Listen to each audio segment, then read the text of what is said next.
Neil Coleman is an anti-apartheid activist, and he also gives advice, strategic advice, to the Cosatu Secretariat.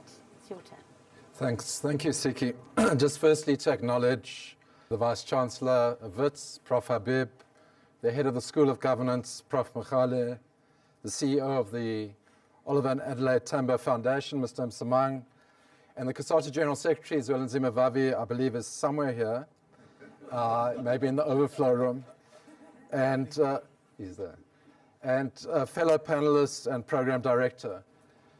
As you can see, I want to dedicate my talk to the people of Palestine and the children of Gaza who have faced over 2 weeks of relentless bombardment by the Israeli military since the 7th of July this year.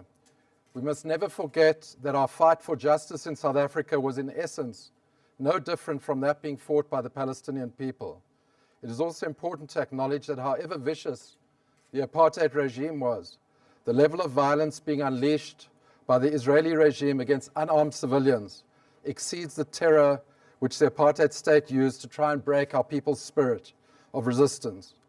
But just as the people of South Africa ultimately prevailed over apartheid with the support of the international community, so too will the Palestinians ultimately win their struggle for justice and human rights.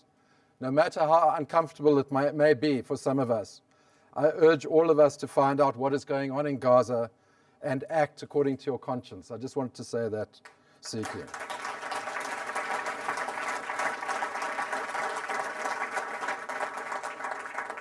I would like to congratulate the Wits School of Governance and the Oliver and Adelaide Tambo Foundation for taking this important initiative to open up a debate on a critical issue facing our country. Prof. Gumedi's background paper raises a number of important issues, but his discussion of different international experience identifies 2 pillars of development planning which are critical for our debate.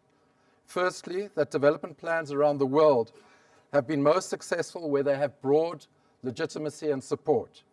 And secondly, the core of all institutionalized development planning has been the question of economic planning, focused on industrial strategy in particular. And on both these fronts, securing broad social support and advancing coherent economic planning proposals, our NDP runs into serious trouble. Let me deal first with the question of legitimacy and support. Slick PR from the NPC Secretariat, my friend here, and the former minister, with unquestioning support from most of the media, business, and the conservative opposition parties, attempted with some success to manufacture a sense of broad social buy-in to the plan.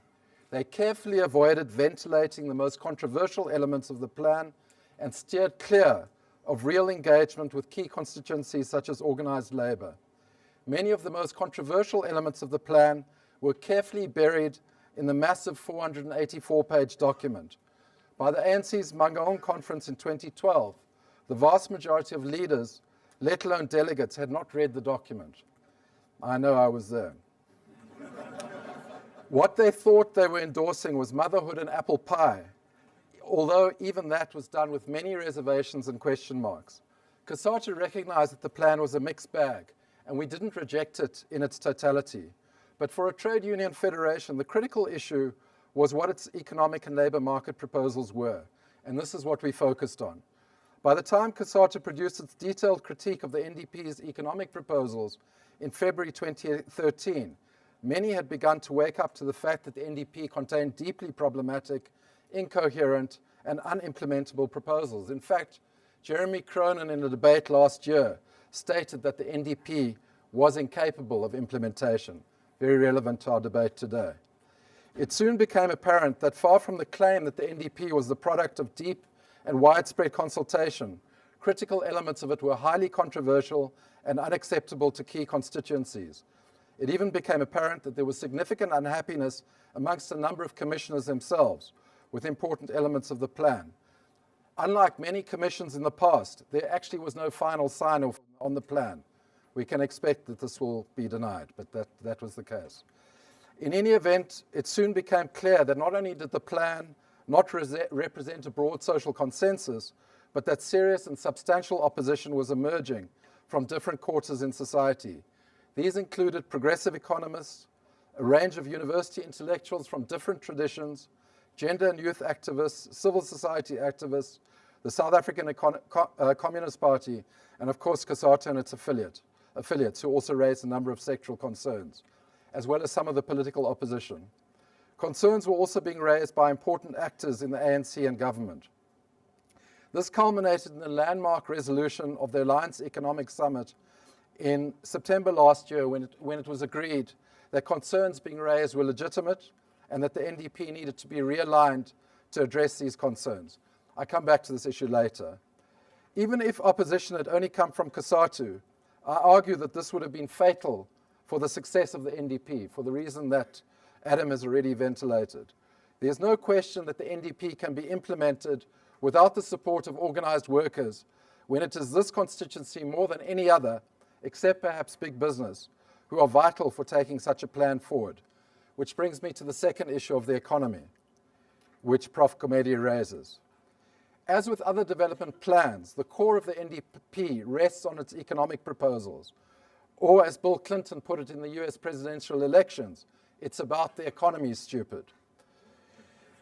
The ANC's Mangaung conference called for a radical economic shift.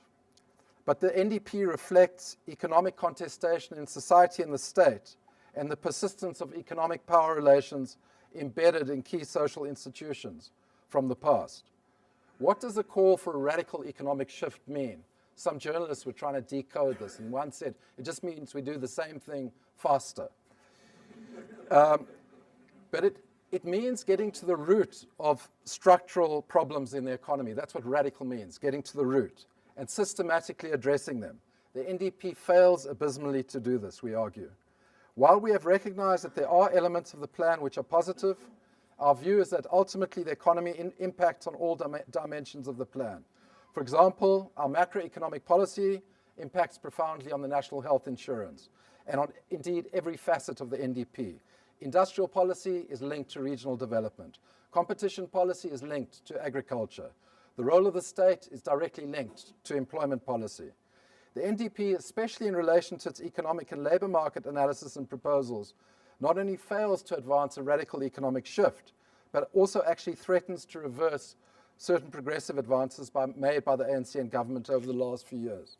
The NDP either contradicts or fails to take forward key progressive policies, including on the need to fundamentally transform the structure of our economy and promote a new path of growth through redistribution, the need for a massive concerted push to industrialize our economy and that of the region, the need to place the creation of decent work for all at the center of economic policy, and to place redistribution and combating economic inequality and poverty, as Adam was saying, as a fundamental pillar of economic development, not as an add-on. The NDP does none of these things.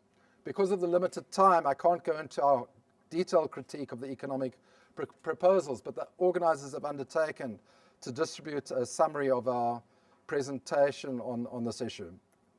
Particular areas of concern with the economic analysis proposals and even the vision of the NDP, which are outlined in more detail in the Cosatu critique, basically focus on 6 points, which I'll go through quickly. Firstly, the NDP's job plan is problematic and unsustainable and is based on creating low-quality, precarious jobs outside the core productive sectors of the economy. Secondly, it fails to pursue the IPAP and NGP vision of industrializing the economy, policies which themselves are being undermined by an inappropriate, restrictive macroeconomic policy framework. Thirdly, the NDP is premised on undermining worker rights and a low-wage strategy institutionalized through a two-tier labor market, which is centered particularly on repressing the wages of first-time workers, something I can explain in more detail later. Fourthly, the NDP proposes a business-as-usual macroeconomic stance, which fails to address the inherited structural deficiencies of the South African economy or the domination of mining and finance capital, and fails to propose the fundamental change of ownership that is needed or to ensure effective intervention by the state. On the issue of inequality, fifthly, the NDP's modest ambition is deeply troubling, as Adam was saying, aiming to only reduce the Gini coefficient to 0.6, which means that we would still be the most unequal major country in the world by 2030. This is our ambition. Six, its poverty and unemployment projections are dubious and won't be realized if the proposed plan is implemented for reasons, again, that I can explain later.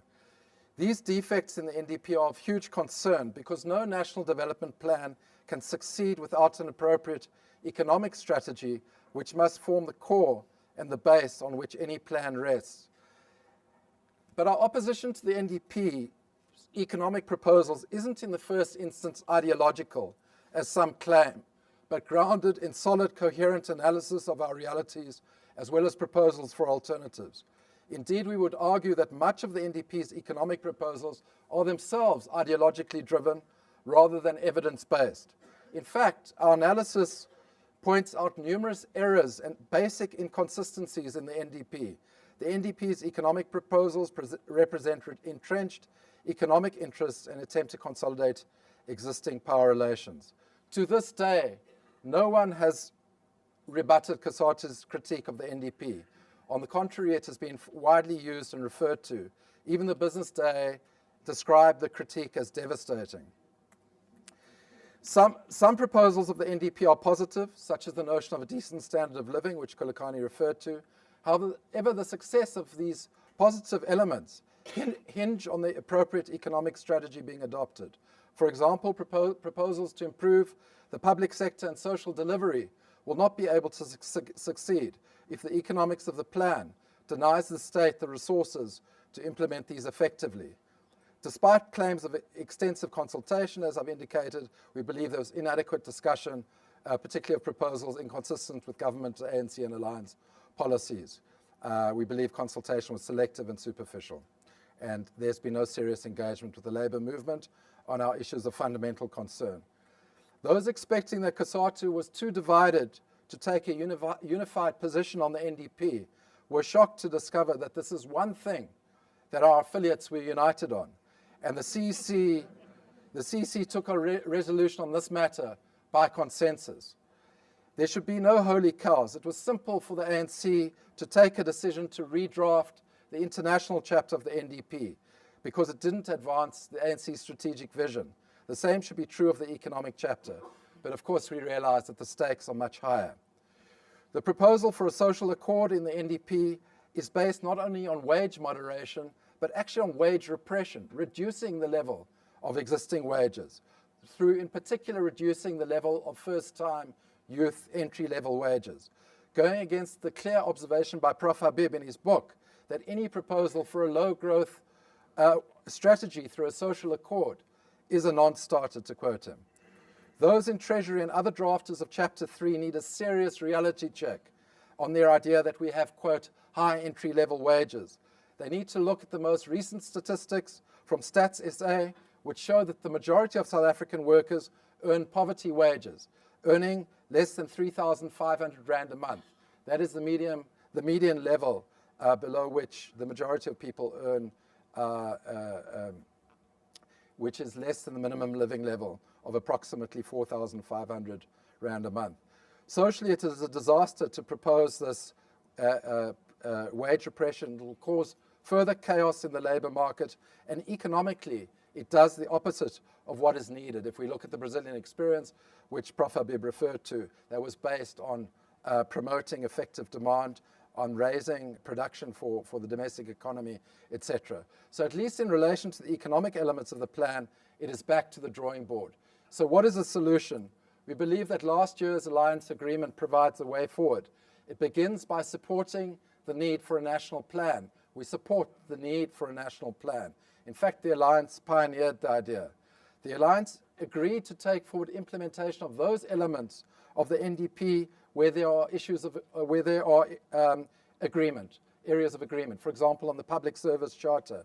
But critically, it also agreed to address legitimate concerns raised by Cosatu and SACP, particularly on the economy, and to realign the NDP accordingly.